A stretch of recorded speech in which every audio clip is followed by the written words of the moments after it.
Try to feel like, and I like how your boots are a little bit more neutral when you're getting there, but try to feel like instead of dipping your butt to prime yourself for the shot, again, get the flexion through the front of your hips, and then you can start to fold and grab the ice. Now, if this guy's holding a very passive posture, and it doesn't look like he's like opened up to you and or flexing on his stick, then you can kind of stay a little bit more neutral with your boots. Because you can move, and obviously you have more mobility when you're here compared to here. So when he loads up, gets that flex, that's when I drop. Exactly. Like when he flexes on his stick, that's when you get more flex. Okay. And I usually call it pre-flexion, but we're getting it through the front of the hips, that forward knee bend, and also kind of going slightly more internal. Okay. Does that make sense? And that keeps the chest a little taller and the hands a little bit more available. When you sink the butt, though, usually the neck gets tight. Yeah. You know what I mean? And the arms get tight. That makes sense? That's great. Okay. All right, guys. So when it comes to pre-flexion, we all do it. I just have a term called pre-flexion to describe what we're doing it and how to refine it. But we all, to some degree, get a little bit more prepared for that shot and bend our legs and our body more prior to the release. Everyone does it. Now, when I bring it up, I have a main intention of making sure that we are maintaining our structure while going through this pre-flexion, because what a lot of guys do is they either kind of get too tight, too restrictive, or too kind of dippy with their posture, and they feel like they are preparing for the best. They're preparing their body the best way they can for the situation.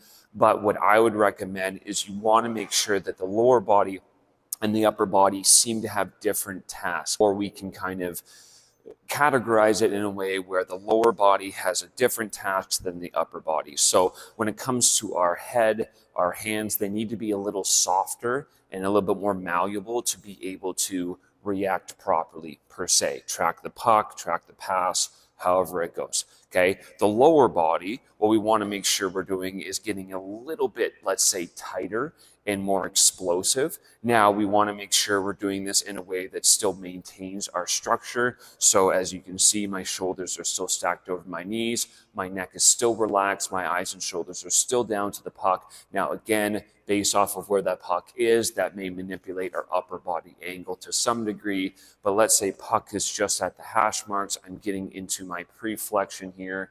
My shoulders are still angled down to the puck. All right. But you can see that I'm getting a little bit more intense through the lower portion of my body, flexion through the front of my hips, forward knee bend, and also kind of getting the boots to be a little bit more internal. Now, I've talked to this in different videos, but when it comes to the pre-flexion, that's what I want to make sure a lot of my clients are doing, because you need to make sure that you're not only loading through the hips and prepared to drive down, whether it's a push or a drop, but we want to make sure that we are keeping a tall frame with our torso, because if our chest is taller, our shoulders are back and down, we tend to have a little bit more, even just size, like we tend to hold our body bigger here than here, but we also have a little bit more play with our hands, because if our shoulders end up falling or folding way too far forward, it's very tough to have our hands be mobilized above our shoulders. So if we can make sure that our shoulders are always above crossbar, eyes are angled down to the puck,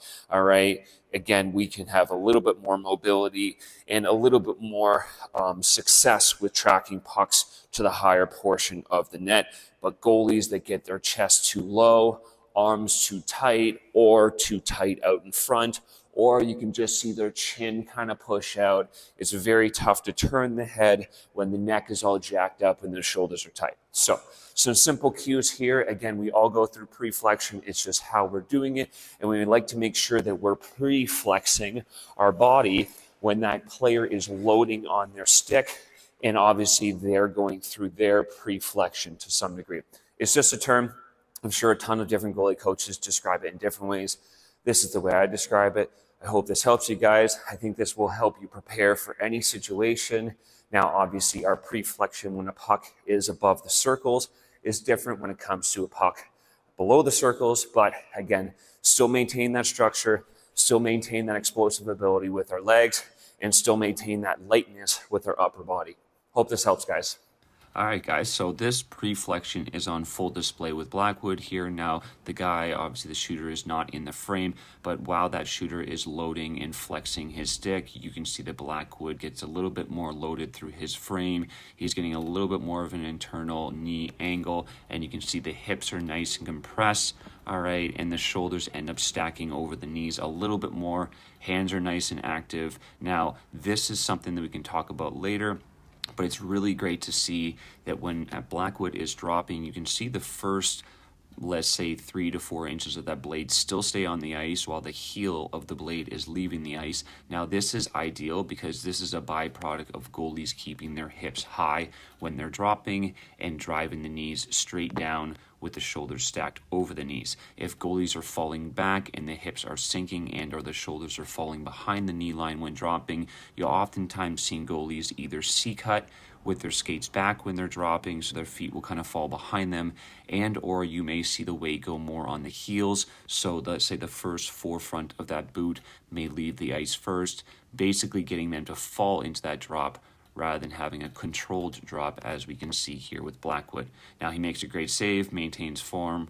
There is a rebound, but again, he's in a great position to recover to the rebound because the shoulders, again, are stacked over the knees and the hips are relatively high. Now, in this second clip here, this is a giveaway at the top of the circle, so I can understand Blackwood may be a little straight-legged here because he's just jolting out to meet the play. Now, he does stay a little bit more neutral because there are 2 pass options here, but you can see as that player loads on his stick, you can see that Blackwood is getting into a much more flexed state.